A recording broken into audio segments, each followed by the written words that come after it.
புத்தாண்டு நெருங்கிக் கொண்டிருக்கும் வேளையில் புதிய ஆண்டில் நீங்கள் எடுக்கவிருக்கும் உறுதிமொழி என்ன என்பது குறித்து மக்கள் குரல் பகுதியில் எழுப்பப்பட்ட கேள்விக்கு மேட்டுப்பாளையம் மக்கள் தெரிவித்த கருத்துக்களை தற்போது பார்க்கலாம்.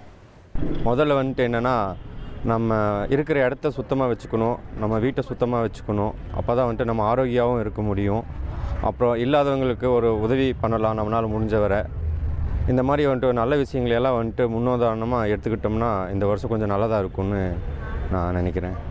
வர்ற புத்தாண்டுக்கு பிறருக்கு தீங்கு பண்ணாமல் முடிஞ்ச அளவுக்கு ஏழைகளுக்கு நம்ம உதவி செஞ்சு அவங்களையும் சந்தோஷமாக இருந்துட்டு நம்மளும் சந்தோஷமாக வாழணும்னு இந்த புத்தாண்டை வரவேற்கிறேன்.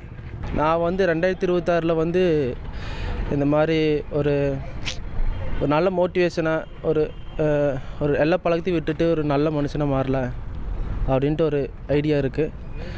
இனிமேல் எல்லோரும் கொஞ்சம் மோட்டிவேஷனாக இது பண்ணிக்கோங்க. Happy new year. புத்தாண்டு நல்வாழ்த்துக்கள். எல்லோரும் நல்ல நோய் நொடி இல்லாமல் எல்லோரும் நல்லா இருக்கணும். இது புத்தாண்டை முன்னிட்டு எந்த ஒரு கெட்ட பழக்கமும் இல்லாமல் எல்லோரும் நல்லா இருக்கணும். மக்கள் குரல் பகுதியில் மேட்டுப்பாளையம் மக்கள் தெரிவித்த கருத்துக்களை நாம் பார்த்தோம்.